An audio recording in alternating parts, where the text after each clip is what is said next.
Le chevalier qui retrouva l'amour de sa dame. Je vais vous conter l'histoire de l'aventure d'un chevalier et d'une dame. En classe, nous avons lu qu'il y a fort longtemps en Normandie, ce chevalier voulait faire d'une certaine dame son amante. Il se donnait beaucoup de mal pour se faire remarquer et lui prouver son amour. Un jour, il se fit enfin remarquer par cette dame, qui lui adressa pour la première fois la parole.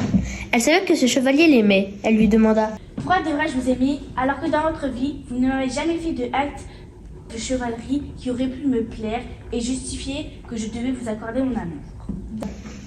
Elle ajouta sans colère et d'un rire moqueur qu'il ne serait jamais maître de son cœur, tant qu'elle ne se serait pas rendue compte, sans qu'il n'y ait le moindre doute, de la manière dont il portait l'écu et la lance, si seulement il savait s'en servir. Dame, ne vous sentez pas offensée si je demande la permission de me battre en tournant contre votre mari et cela devant la porte de votre maison. Vous pourrez ainsi voir si ma manière de porter l'écu et la lance vous convient. Sans aucune hésitation, la dame donna au chevalier la permission de déclencher le tournoi. Non, je ne vous décevrai pas. Si un de vous deux gagne, une récompense vous sera remise. C'est moi qui gagnerai, je ne perdrai pas, ma chère femme. Plusieurs chevaliers de valeur furent invités. Des messagers dans tous les pays furent envoyés, car nombreux sont les chevaliers qui attendaient un tel événement. Le jour fut enfin arrivé. Les chevaliers arrivèrent en foule.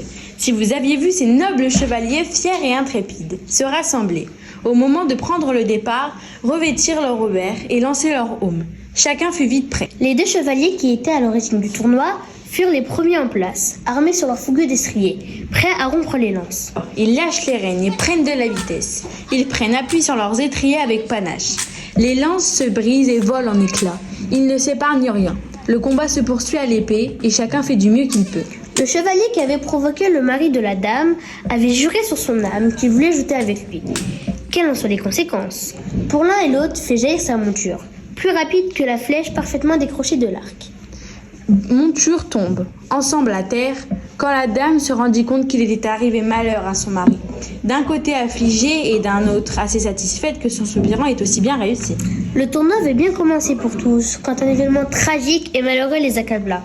Un chevalier trouva la mort. Je ne peux pas en expliquer les circonstances, mais tout le monde fut atterré et bouleversé. Il fit enterrer hors du cimetière. Le combat s'acheva et tous les chevaliers rentrèrent chez eux. La dame, sans plus attendre, fit envoyer par un garde un message au chevalier. Comme vous voulez que je vous accorde mon amour et que je vous accepte un jour comme mon amant, venez me parler ce soir. Le chevalier, fort réjoui de cette invitation, lui répondit « Ne vous inquiétez pas, je serai à l'heure. » Le messager repartit avec ce message. Le soir venu, il tardait au chevalier de se trouver à son rendez-vous. Une jeune servante guettait sa venue avec patience. Quand il arriva, il la salua, elle l'emmena dans la chambre où elle lui dit de rester jusqu'à l'arrivée de la dame. Puis, la servante quitta la pièce et partit annoncer à la dame que le chevalier l'attendait dans la chambre. C'est bien vrai? Oui, madame, sur mon âme. Eh bien, je m'y rendrai dès que mon mari sera couché. Le chevalier de son côté trouvait le temps long, car la dame mettait du temps à venir, et n'en pouvant plus, il ne put s'empêcher de se coucher et s'endormir. Dès que fut possible, la dame inquiète d'avoir tant tardé, se dépêcha d'aller le rejoindre. Elle ne le secoua pas, ni le remue. Elle s'en retourne sur le champ et appela sa femme de chambre. Ne perds pas une minute, va dire à ce chevalier de s'en aller. Pourquoi, madame? Je veux bien te le dire, il dort. Non, par l'âme de Dieu, je crois bien que vous avez tort. C'est toi qui dis n'importe quoi, idiote. C'est qu'il aurait dû veiller toute la nuit pour espérer un seul baiser d'une telle dame que moi.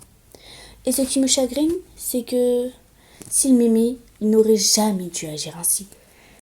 La servante se retire et va trouver le chevalier qui dormait. Elle s'approcha. Vous voilà enfin. Vous m'avez salué pour rien, Seigneur. Bon, d'ailleurs, vous allez apprendre une drôle de nouvelle. C'est ma maîtresse qui m'a envoyé ici.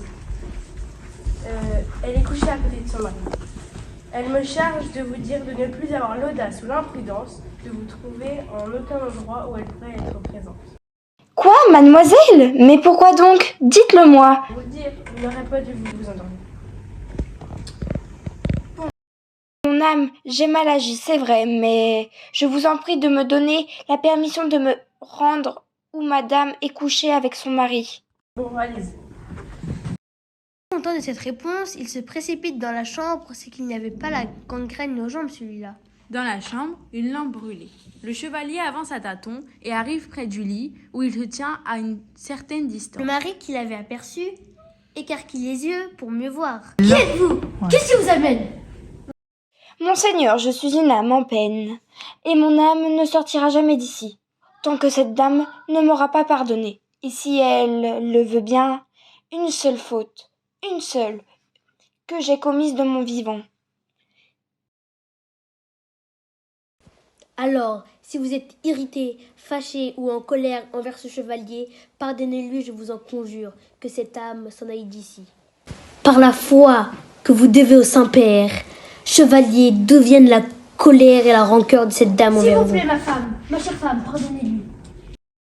Monseigneur, en vérité, je ne le dirai surtout pas, car j'en souffrirais encore bien plus si je le disais. Vous serez ainsi pardonné, chevalier. Je ne vais pas vous faire souffrir davantage. Il avait bien arrangé son affaire. Mais s'il n'avait pas agi ainsi, il n'aurait jamais eu l'amour qu'il venait de retrouver. Pierre d'Alphonse, qui a été le premier à écrire et à composer ce fabliau, ne l'a fait que pour délivrer un enseignement à ceux qui pourraient en parler, s'ils trouvaient une histoire comparable.